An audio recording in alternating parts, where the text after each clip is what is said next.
vedare tinokuchingamidzai zvekare kune chimwe chirongwa pano paZim Facebook Secrets and Confessions. Tadzoka zvekare nemamwe mamessages rekezai tibva tapinda mumamessages edu atadzoka takakubatirai.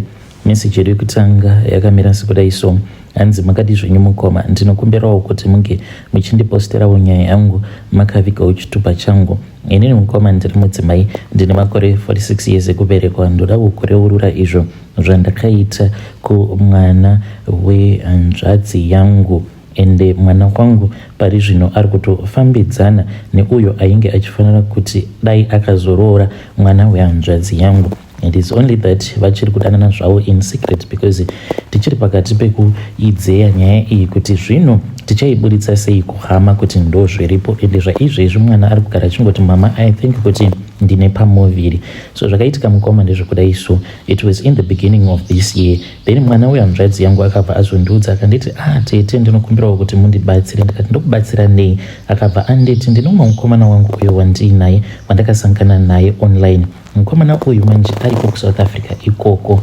Zvino handizivi kuti ndinokwanisa kumutrasta here, but iye ari kutoti ari kuda kundiroora. Ndakabva ndati kana kuri kunzi ari kuda kukuroora hapatomborina kana problem. Ndaingoti maybe zvainge zvingori zvekungotambawo pamafoni, but ndisingatozivi kutoti vanhu ava vainge vari serious.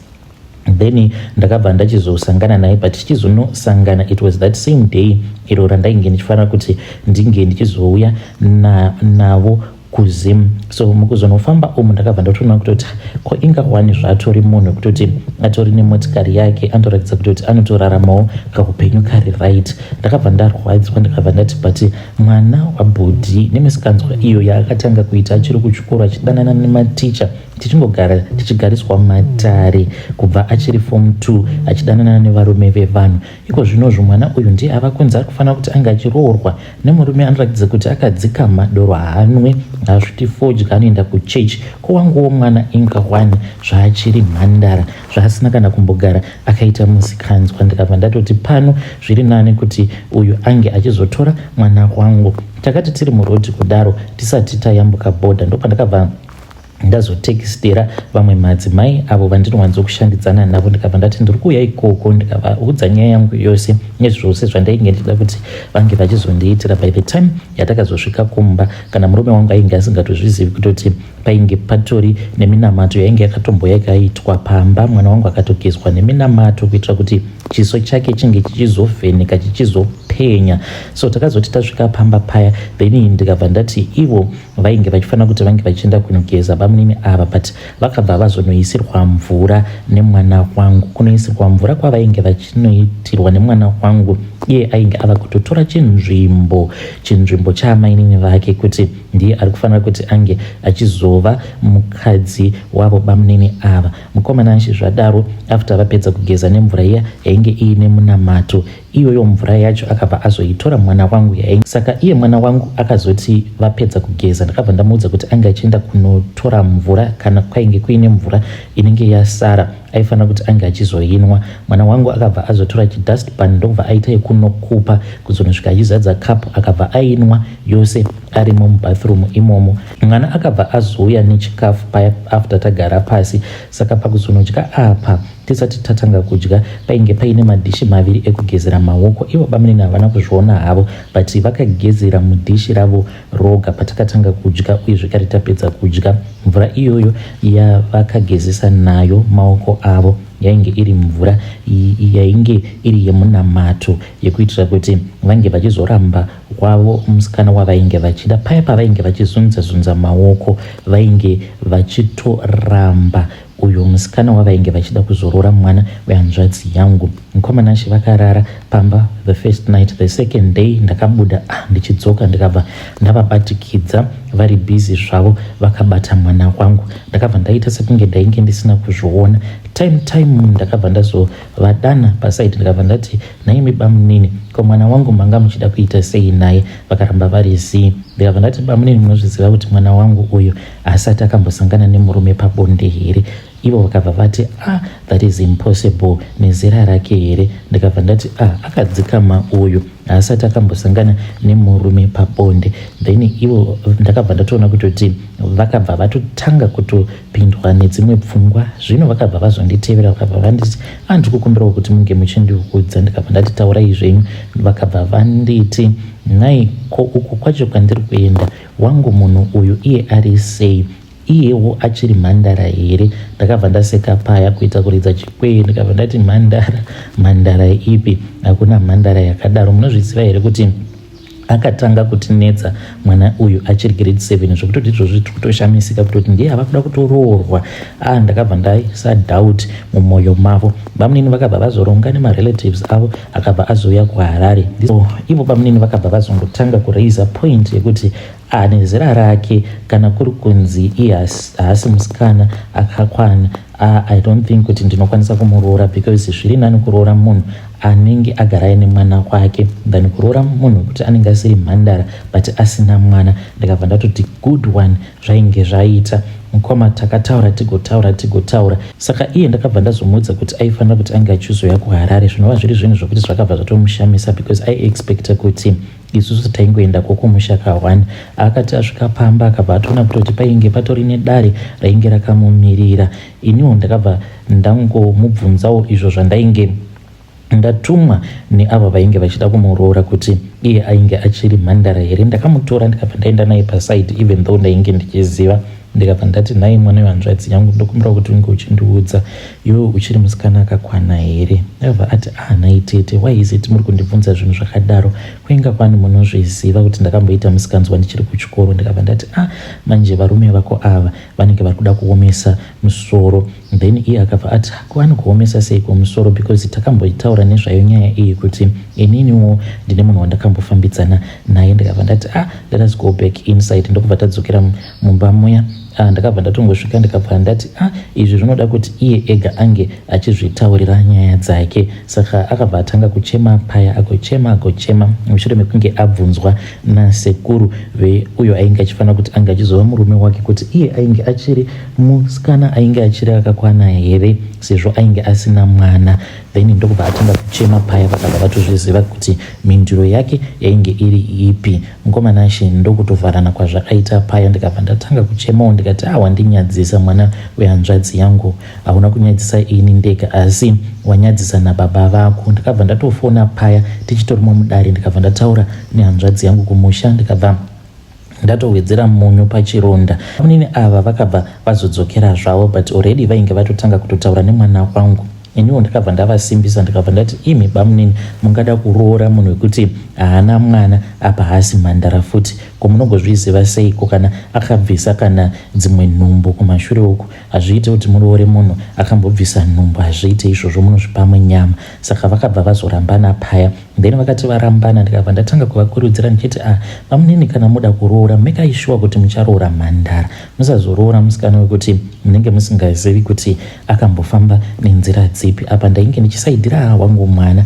Vanhu vakabva vatanga kutaurirana. Saka mukunotaurirana kwavo kwavainge vakaita ndainge ndakavaudza kuti vaisafanira kuti vange vachizoita zvisina basa vombomira, but hamene kuti vakazozvironga sei. Ipapava pakati bamunini vakabva vazoenda kumusha in secret, vakabva vazonosangana pabonde nemwana wangu. Saka mwana right now akazodzoka kwandiri achinditi mama, inini I think ndine pamuviri. Zvino kana kuri kunzi ane pamuviri, nyaya yatovapo mukoma ndeyekuti mwana ari kufanira kutoti ange achiuya kuno kukujoni. Izvozvo zvichaitwa murume wangu asingazvizivi, then otonogara nemurume kwake. At least kana kuri kuzonzi nyaya iyi ikazobuda mwana atovapo, zvinenge zvava nevalue. Vedare ndo message iyo yandakatumidzirwa ichibva kuna Tete avo. Zvakangoma hazvo veduwe. Tete mune mwoyo wakashata. Mune mwoyo wakashata. Hanzi ndakati ndiri pabhodha ndikatogara ndatopancha manhamba. Madzimai vakatoenda kumba kwangu vakanondivakira munamato. Mwana wangu akatopiwa munamato wekuti azoonekerawo. Zvakangoma hazvo veduwe. Ndimi munozokonzeresa kuti vanasikana paya kana vava kuda kunonoroorwa vanasikana vange vachizongoti ina handina Tete, because munhu anenge ava kutya kuti ndinokwanisa kuzokanganisirwa zvinhu zvangu. Asi ngatitaurei navo vatete ava mucomment section. Regedzai tibva taenda panyedu inotevera. Nyedu inotevera yakamira sekudai: hanzi makadi zvenyu mukoma, ndinokumbirawo kuti munge muchindipostirawo nyaya yanguwo makavika chitupa changu. Ini mukoma nashi ndiri murume, ndine makore 21 years ekuberekwa. Dambudziko riri pandiri mukoma nashi nderekuti sikarudzi yangu so far ndinotoverenga kutoti ndatova negore sikarudzi yangu haichatomboshandi zvachose. Zvinhu izvi mukoma zvakatanga, I can say this was last of last year. Saka ndainge ndine umwe mukadzi wandainge ndichifambidzana naye, takangosangana muno mujoni. Mukadzi uyu ainge ari mukuru kwandiri ne 12 years. Even though ainge ari mukuru kwandiri, takangotanga kungodanana. So iye ainge akanditi ainge asina murume, but one day tirere then ndakabva ndazviona text message pafoni pake, ndikaona kuti ainge aine munhu uyo waainge achinetsana naye. So mukoma ndakabva ndazotora mafone numbers aya after arara, ndikabva ndazomaseva, ndikaona kuti aripo paWhatsApp. Ndikabva ndataura nemunhu uya then munhu uya akabva azondiudza kuti munhu wandainge ndiinaye ainge ari mudzimai wake. So akabva azondithreatena akanditi mufana iwewe manje hauzivi kutozviziva kwandatozviita izvi, kuda kutoti ndinge ndichikugadzira. Because saka mufeso iyoyo akabva ati ndiwe uri kurara nemukadzi wangu. I always suspected kuti mukadzi wangu ane munhu waari kudanana naye. Apa ndainge ndiine jezi rangu reChelsea raainge akambotora mukadzi uyu akaenda naro kumba kwake. Saka murume wacho akabva atoti ndiwe une rimwe jezi riri kunoko, because ndakamubvunza mudzimai wangu kuti since when iwewe uchitanga kusapota Chelsea, because kunoku tiri veManchester United. Mukoma ndikabva ndatoona kutoti apa ndainge ndapinda pama1. Akabva anditi manje ndikuda kuti ndinge ndichikugadzira. Ndikabva ndati iripo. Ndakabva ndamumutsa mukadzi wacho, ndikabva ndamuudza zvose izvo zvandainge ndakudzwa nemurume wake. Akabva andiudza kuti ainge aine murume, it is just that nemurume wake vainge vari pakati pekunetsana, saka ainge achidawo munhu wekuti anenge achifambidzana naye. Ndikabva ndati it is fine baby, asi dai wakangondizivisawo. So takabva tazongoramba tichingofambidzana. So mukuzoramba tichifambidzana mukoma, pane this other night apo patakati tiri busy tichiita bonde, mukoma nacho ndakanzwa sekunge painge paine munhu akauya akabva andirova nechibhakera kumusana kwangu uku. Immediately ndakabva ndatoluza mafeelings, sikarudzi yangu ndokubva yatorara paya. Taramba tichingomanikidzira zvedu tichiti kana ikamboita simba yoshaya simba, ikaita simba yoshaya simba, kudzamara azoramwa ndokubva azondiramba. Ina ndinotoziva kutoti rainge ratova dambudziko randainge ndatarisana naro. Mukoma nashi ndakabva ndazotanga kudanana neumwe musikana wezera rangu. Mukoma akandibvunza kuti iwe problem yako ndeyei, because kuti ndinge ndichikwanisa kupedza 1 round zvainge zvichitonetsa. Then ndakabva ndachizotanga manje kuproducer mvura, like ndinotoproducer mvura chaiyo mukoma, ende handizivi kuti ndichakwanisa kuzoitawo mwana here. Saka ndichiuya panapa ndikudawo kuti vedare renyu vange vachindibatsira, kana kuinewo kwavanoziva kwekuti ndinokwanisa kuenda. Kana ndaendawo ikoko then ndobva ndazonobatsirwa. Handizivi kuti runyoka here rwakaiswa pandiri kana kuti what is going on, handitombonzwisisi. Please ndibatsireiwo mucomment section. Vedare ndo message iyo yandakatumidzirwa ichibva kune mwanakomana uyu. Ngatizamei kuti tinge tichitaura naye mucomment section. I think kana zvichiita, if you can speak to this man, since iye akambotaritena kuti ndoda kukugadzira, pamwe anenge akaenda akanokugadzira, saka anenge achida kuzoripiwa kuitira kuti azokusunungura. So if you have his numbers, maybe kana ukataura naye, just be humble and ask for his forgiveness. Kunyange akakutuka, kunyange akaita sei, then you tell him kuti ndoma challenges auri kusangana nawo. Kana kuri kunzi anenge ari iye akakugadzira, maybe ndiye anenge aine futi a solution. Asingatimubatsirei mwanakomana uyu mucomment section. Regedzai tibva taenda panyedu inotevera. Nyedu inotevera yakamira sekudai: hanzi makadi zvenyu mukoma, ndinokumbirawo kuti munge muchindiposterawo nyaya yangu makavikawo chitupa changu. Ini mukoma ndakakuvhadzisawo umwe mufesi uyo wandainge ndichishanda naye. Saka mufesi uyu mukoma ainge ari electrician paconstruction company apo patainge tichishanda tichiri tose. Saka mufesi uyu ainge aine kamwe kakungwaranduka kainge kachibohwa. Zvino mukoma nashi rimwe zuva akazoti ari busy paya. Ini ndakabva ndabuda zvangu ndichida kuenda kunorasa mvura. So ndakati ndabuda kudaro mukoma ndokubva kudzoka zvekare mubuilding imomo, but ndakazoita zvekutongopinda nepahwindo, then ndikabva ndatongoenda kubreaker. Ndakabva ndanobatidza breaker mukoma, ndakangoribatidza ndikabva ndanzwa yava noise. Iye ainge ari paladha ari busy achiinstalla magetsi paya, saka akabva anodonha. Akati achinodonha, unfortunately mukoma musoro wake wakabva wazonorovera pane imwe sando, then akabva atomboita nguva yakati rebei achigara muchipatara on the left side, but ainge akangostroka ruoko rwake chete. Mukomana wacho hakuna kana akambogara akazviziva kuti inini ndini ndainge ndabatidza breaker, because ndakangoribatidza ndokubva ndatoridzima same time. Saka the impact of the electricity, I think it was just too much for him, ndokubva atodona paladha.